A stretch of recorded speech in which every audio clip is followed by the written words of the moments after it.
Welcome to module number 6, the last module in this training program. Congratulations, you're almost finished, but don't get too excited yet because now we need to talk about how to track and measure the return on investment from your social media activity.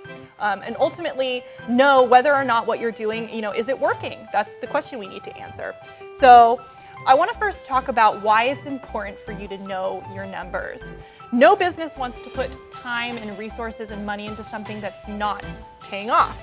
So right now we need to put our CFO hat on, and even if you're not somebody that is super pragmatic and numbers driven, it's still super important for you to evaluate your hard costs, so how much money you're spending on this, and your soft costs, how much time and resources are going into this, so you can make well-informed decisions when it comes to your social media and your business. So why is this important? It's important to know your numbers because the numbers are going to prove the value of social media to your business goals and objectives. It's going to allow you to clearly see where your efforts and resources are working and where maybe you're falling short and it's just not working. It's going to enable you to recognize gaps in your strategy, in your key messaging, and in your content. And it's going to show you where your social media budget is being used most effectively, so that you, again, can continue to refine your strategy. And the bottom line here is that the results need to guide and influence the decisions you make on social media and help you to continue to get better. So the first step to tracking and measuring your return on investment is to go back to module number 1 and revisit the goals that you set for your social media. So social media return on investment is described or defined as a measure of the efficiency of your social media marketing campaigns. So that's a very simple definition, but the way we're going to measure whether or not this is efficient is based on what goals you set, right? Because there are so many numbers out there that you can look at. You can look at how many likes you're getting. You can look at your engagement rates. You can look at your website traffic. But all those numbers are just numbers unless there's a point or a goal that's tying it together and proving what it's actually doing for your business. So I want us to get away from just capturing and analyzing data for the sake of having it and really focus on looking at what numbers are going to truly paint a picture for how your business is doing and how social media is supporting your business objectives. So I'm going to give you an example of what that looks like. So say the goal that you set for your business this year was, I want to work with 10 new clients this year, so 10 additional clients to what I'm already doing. So then I want you to think of, okay, well, how is social media going to help support this business goal? So for you, social media is going to support this goal because you're going to try to get people from social media to enter into your database where you can then nurture that relationship and turn it into a client that works with you. So your numbers that you're going to try to track and measure might be how many people, how many inquiries are you getting from social media? So how many people are reaching out to you saying, hey, I'm interested in what you do. Can I get more information? Can we follow up offline? And then how many leads you're getting from social media. So that's going to be the most important number for you to track on a regular basis.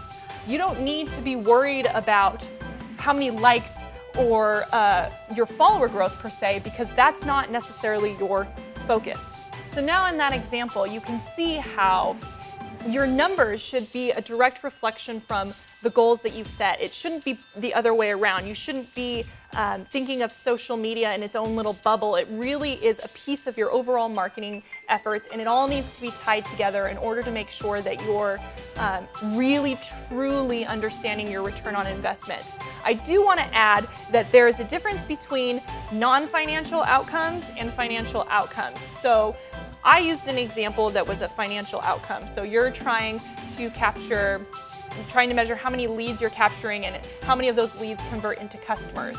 Now, you might not be looking to grow your business in that way, and that's not how you're using social media. You might have set a goal for yourself that you want to create more of a community and you really want to get your clients more engaged. So that's not really a financial outcome. Obviously, we know that increased engagement is going to lead to more people wanting to do business with you down the road, but it's going to be a little hard to put a dollar amount on what that's actually doing for your business. So it's okay to have a non-financial outcome. In the example that I'm using right now, if you're trying to build more of a community, that's when you're going to look and try to track and measure things like how many likes you're getting, is your follower count growing, are people posting comments and sharing your articles and things like that. Those might be the metrics that you're going to try to focus on. But the point of all this is that you don't need to be overwhelmed and trying to break down and pull and organize all this information. Next, we're going to talk about how to make this process as simple as possible and effective. So now let's talk about a scorecard. So some of you are probably thinking, what is a scorecard? This is basically a template that I've put together for you to use that's going to make it really easy for you to know your numbers. So I'm going to encourage you to pick between 1 and 3 metrics to track and measure on a weekly or bi-weekly basis. So forget about trying to record website traffic, likes, follower count, all that kind of stuff. I want you to pick 3 metrics that you're going to focus on. Go back to what we just talked about. These should be in direct relation to what your goals are. So first look at your goals, figure out what data you can capture that's going to prove that you're working towards those goals, and those are going to be the numbers that you record and you pay very close attention to. Now, a lot of people say, oh, I have to do this on a weekly or a bi-weekly basis, and I'm going to say yes, because I know in my experience, if I only look at my numbers once a month or once a quarter, I tend to put my social media activity off. When I know and have it on my calendar that every Friday I have to go in and record my numbers on like how many visitors went to my website from social media and what my follower growth is and whether or not I filmed a video that week, that holds me accountable and makes sure that I do this on a weekly basis. You don't want a month or a quarter to go by and then you to look at your numbers and go, oh shoot, I didn't do anything. So we really need to be looking at these on a pretty regularly basis so that you don't get too far off track.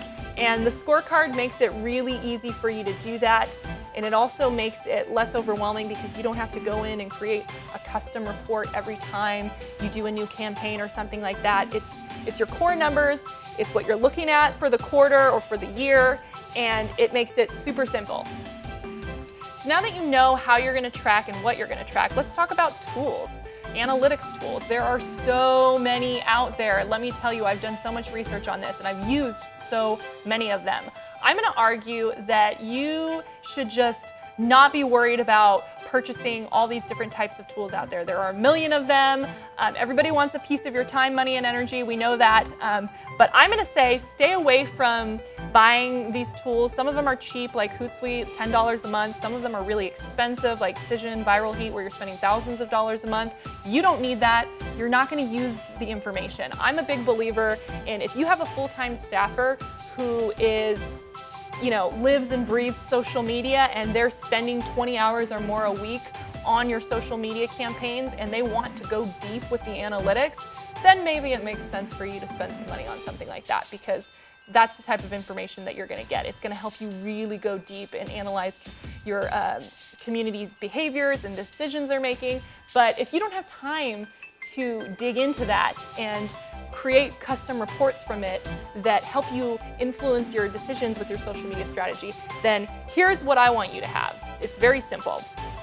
Here are the 4 must-have analytics tools for any business owner. So number 1 is Google Analytics. You need to have Google Analytics set up on your website so you can know who's coming from social media to your website and what action they're taking.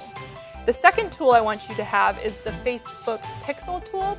I want that on your website, so it's just a little bit of code that you put on your website, and what that's going to allow you to do is create custom audiences on Facebook. So if you do want to run ads or retargeting ads through Facebook, you can easily do that. You can create an audience of people that are super interested in your business, and we know that because they've gone to your website already and taken action there, that you can then serve these ads to. So that's really important, just to have that in place for when you do decide to run ads. And you also need to have some type of email analytics. So if you have MailChimp, Salesforce, ExactTarget, all of those are going to come with free analytics built in, but just so that you can make sure that you know what actions people are taking on your email. A lot of people have their social icons in their emails and YouTube videos embedded. So you want to be able to know how your email marketing is having an impact on your social media marketing. And lastly, I would say, the analytics and insights tools that most social media platforms have, Facebook, Instagram, if you have a business, Instagram, and Twitter, all of that is more than enough data. You're going to have more than enough data to know what to do with. So go in there, get familiar with those insight tools, see what reports you can pull. Some of them you can set them up to automatically send them to you.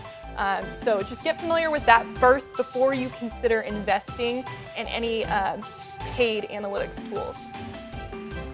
So if you are a more advanced marketer and you're like, girl, I got this down, I got Google Analytics, I got the pixel on my website, I'm killing it with my MailChimp analytics, there are a couple of other tools that I do like to use that are free that I think you might benefit from. So the first one is Google's URL Builder. I love this free tool. It allows you to add parameters onto your URLs so you can do a lot more detailed tracking as far as who's clicking what posts, what ads are driving more traffic, and you can really start to go deeper with the data if you're ready for that. So that's a great free tool. I also like Crowdfire. A lot of us marketers, we are trying to build our Instagram and our Twitter following. So we go out there and we follow people that we think will be interested in our business in hopes that they'll follow us back.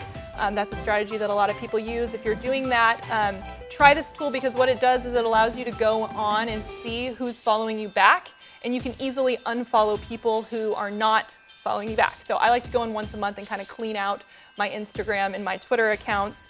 And yeah, those are pretty much, that's it. That's the basics. That's what I use. Review and refine every quarter. So now that you're rocking and rolling, you're consistently measuring your return on investment, you're looking at your numbers on a weekly or bi-monthly basis, let's talk about how do we get better. So once you've identified what works and what doesn't work for your business on social, it's time to adjust your strategy. Your social media strategy should not be static. It should be constantly evolving. So the point of tracking and measuring your return on investment is not just to prove that your campaigns are valuable, but to really increase their value over time, right? That's what we're here to do. We're constantly learning and growing. We're all a work in progress, and social media, like I mentioned, is constantly changing. So your strategy needs to adjust with it. I want you to carve out time every 90 days to really go in, look at your scorecard, look at your metrics, make sure that everything that you're doing is showing positive results and that you're not getting stuck anywhere and that you're on track to achieving your goals. And if you do feel like you're falling short somewhere, then it's time to adjust the strategy. And that's why we keep track of the numbers so that we have a clear picture of what's working and what's not. We can adjust, we can be a little bit more proactive, and I definitely think once a quarter you need to make time to really sit down and address this and continue to improve. Hey guys, you've just completed module number 6, the last module of this training program. Congratulations, but before we celebrate, I still have a couple action steps for you before you can really enjoy graduating from the program. So let's get into those real quick. First, I want you to review the goals you set in module number 1. That's your first action step. Action step number 2 is to determine what 1 to 3 numbers you're going to track using the scorecard. Once you've determined your numbers, I want you to download the scorecard and save it somewhere where you can access it on a regular basis and can easily have basically access to it. So for me, I like to use Google Drive. It's on my phone, it's everywhere. I can update in real time. You might have a different location that you use to store your stuff, but just make sure you save it somewhere where you're going to actually use it. Action step number 3 is to make sure that you have Google Analytics and the Facebook Pixel all set up and running on your website. And then the last action step is to block off time on your calendar in 90 days, make an appointment for yourself where you can sit down and review your numbers, the scorecard, and your social media progress. And that's it. You guys are ready and done. Congratulations.